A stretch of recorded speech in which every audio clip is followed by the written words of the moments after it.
Dubai metro red line එකේ අවසාන station එක. අපි දැන් ලොකේෂන් එකට ගොඩාක් ළඟින් ඉන්නේ. මේක තියෙන්නේ ෂේක් සයිද් රෝඩ් එකේ ඩුබායි එමිරේට් එක ඇතුලේ. මේකේ විශේෂත්වය තමයි ඩුබායි මෙට්‍රෝ රෙඩ් ලයින් එකේ අවසානම ස්ටේෂන් එක තමයි UAE එක්ස්චේන්ජ් මෙට්‍රෝ ස්ටේෂන් එක. අපි ළඟට ගිහිල්ලා බලමු.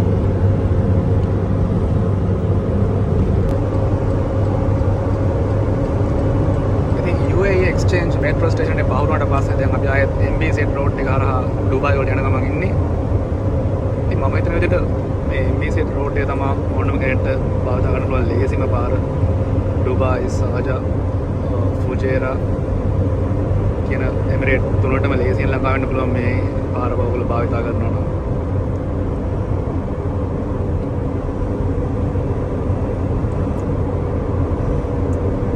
ඇතින් බලා ගන්න පුළුවන් ඩුබායි ඉන්ටර්නැෂනල් ක්‍රිකට් ග්‍රවුන්ඩ් එක.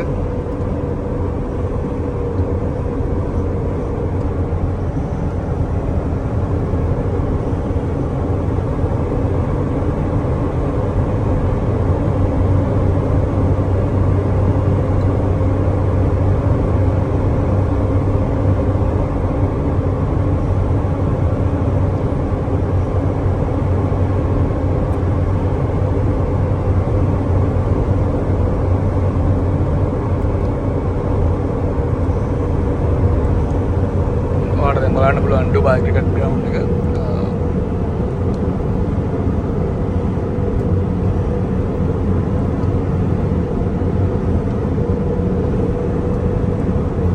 ඉතින් ඉන්ටර්නැෂනල් ක්‍රිකට් ග්‍රවුන්ඩ් වලින් ගොඩක් ෆේමස්ම ග්‍රවුන්ඩ් එක තමයි මේ ඩුබායි ඉන්ටර්නැෂනල් ක්‍රිකට් ග්‍රවුන්ඩ් එක.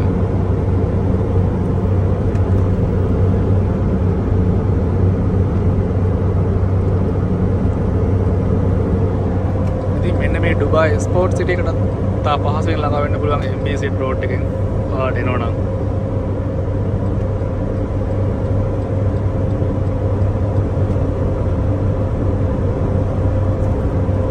තවත් විශේෂ දෙයක් තමයි හැමෝම කතා වෙන හැමෝම ගොඩක් කට්ටිය YouTube කරන කට්ටිය vlog කරන ග්ලෝබල් විලේජ් එකක් තියෙන්නේ MBZ රෝඩ් එකෙන් තමයි.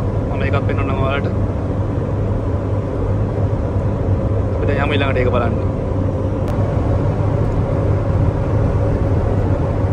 ඔන්න යාළුවනේ අපි දැන් ඩුබායි ග්ලෝබල් විලේජ් එක ඉතාමත් ආසන්නයේ ඉන්නේ.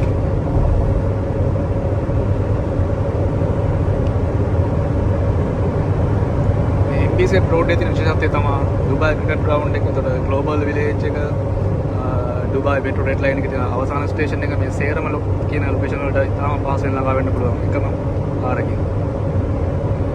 ඔයාලට දැන් බලන්න පුළුවන් එන්ට්‍රන්ස් එක ඩුබායි ග්ලෝබල් විලේජ් එකේ.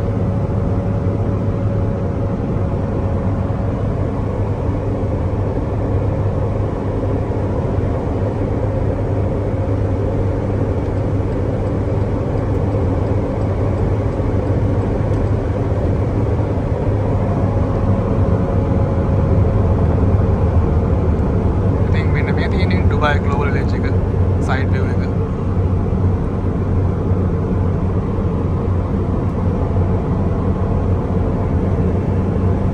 ඉදිරියේදී අපි මේක ඇතුළට ගිහිල්ලා වීඩියෝ එකක් කරන්න බලාපොරොත්තු වෙනවා.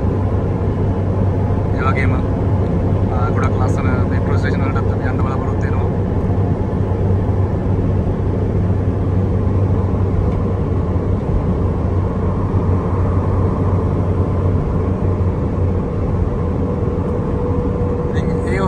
ඩුබායි ග්ලෝබල් විලේජ් එක.